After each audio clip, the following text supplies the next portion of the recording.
55,000 টাকা দিয়ে মাইকেল কোর্সের শোরুম থেকে আমি কি ব্যাগ কিনলাম, সেটাই হচ্ছে তোমাদেরকে আমি আজকের ভ্লগে দেখাবো।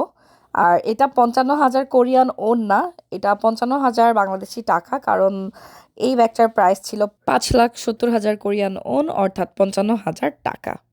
তো আগের ভ্লগে তোমরা দেখছো যে আমি হচ্ছে Starfield library plus shopping mall, যেটা যে সেন্টারটা, ওখানে গিয়েছিলাম। দেন ওখানে যে হচ্ছে আমি লাইব্রেরিটা একটু দেখে পরে মাইকেল কোরের একটা শোরুম ছিল ওখানে ব্যাগের, তো আমি হচ্ছে ওখানে ঢুকছিলাম। ব্যাগ না, মাইকেল কোরের শোরুমে আরও অন্যান্য অনেক অ্যাক্সেসরিজও ছিল।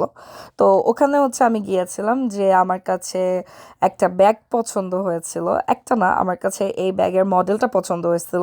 তো আমি হচ্ছে দেখতেছিলাম যে কোনটা ভালো লাগে, কোনটা পছন্দ হয়। আর আমি যে ভিডিওতে এখন যে ব্যাগগুলো দেখাচ্ছি এগুলো সব আমি নামাইছি, কারণ এইগুলো আমার পছন্দ হয়েছে। আর আমি এখান থেকে হচ্ছে চেক করতেছিলাম যে আমার আউটফিটের সাথে কোনটা যাচ্ছে, কোনটা ভালো মানাচ্ছে, ঠিক আছে। নট অনলি আউটফিটের সাথে আমার মনে হচ্ছিল যে আমার মানে এটা যেহেতু বিভিন্ন সময় রেগুলার ইউজ করা হবে, জাস্ট অনলি আউটফিট বেসড আমার ইউজ করা হবে না, যে একটা পার্টিতে গেলাম ওই পার্টির জন্য নিছি বা শুধুমাত্র পার্টির জন্য, এমন না। রেগুলার আর হচ্ছে আমার এই ব্যাগটা আমি নিব। সো আমার পছন্দ হচ্ছিল ব্রাউন কালারটা। আর আমার সাথে যে ছিল ও বলতেছিল যে রেড কালারটা নাও, বাট দেন আমার চোখ গেল হচ্ছে এই গ্রিন কালারটায়, ঠিক আছে। তো এটাও আমি নামাইলাম, নামায় আমি দেখলাম যে মানে কেমন লাগতেছে, কোনটা বেশি ভালো লাগতেছে। অ্যান্ড শুধু এই আউটফিটের সাথে মানালে তো হবে না, আমার তো অন্যান্য আউটফিট যেগুলো আমি পরি সবসময় বোরকা বা কিছু, সেগুলোর সাথে মানাইতে হবে। তো ফাইনালি আমি হচ্ছে কিনে নিলাম, কিনে নিয়ে বাসায় আসলাম। আর এখন আমি তোমাদের সাথে এটা আনবক্সিং করবো, ওকে। সো আমি হচ্ছে বাসায় চলে আসছি, আসার পরে আমি এটা আনবক্সিং করলাম। তো তোমরা দেখো যে প্যাকেজিংটা অ্যাকচুয়ালি কত নাইস করে দেয়া। আর অফিসিয়াল ব্যাগগুলো এরকমই হয় যে মানে প্যাকেজিংগুলো অনেক সুন্দর থাকে। এই বক্সগুলো পরে আর ফেলতে ইচ্ছা করে না, কিন্তু বক্সটা কী করবো, ডাস্ট ব্যাগ পর্যন্ত ঠিক আছে।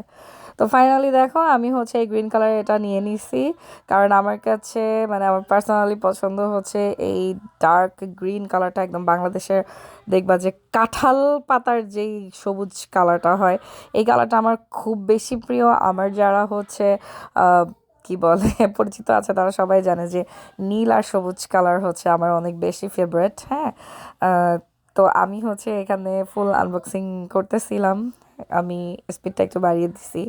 আর এটা আমার কাছে মনে হয়েছে যে সব আউটফিটের সাথে খুব বেশি সুন্দরভাবে যাবে। আর মেনলি এই ব্যাগটা চুজ করার কারণই এটা যে ওই গোল্ডেন কালার যে চেনগুলো আমাদেরকে, এই চেইনের ডিজাইনটা আর এটার গ্লেস এত বেশি সুন্দর লাগছে, এত বেশি ভালো লাগছে। হ্যাঁ, যে মারুন রেডটা কালারটা ছিল ওইটাও অনেক বেশি সুন্দর লাগছে, কিন্তু আমার কাছে মনে হয় যে মারুন রেড যে কালারটা ওইটা আসলে স্পেসিফিক কিছু আউটফিট ছাড়া বা অকেশন ছাড়া সব আউটফিটের সাথে যায় না। সো তোমরা বলো যে তোমাদের কাছে কেমন লেগেছে। আর this is the final look. আর নেক্সট ব্লগ আমি আপলোড দিব হচ্ছে সোলে তেহংয়ের বার্থডেতে যে কী কী করলাম সেই ব্লগটা। So stay tune and subscribe my YouTube channel. By.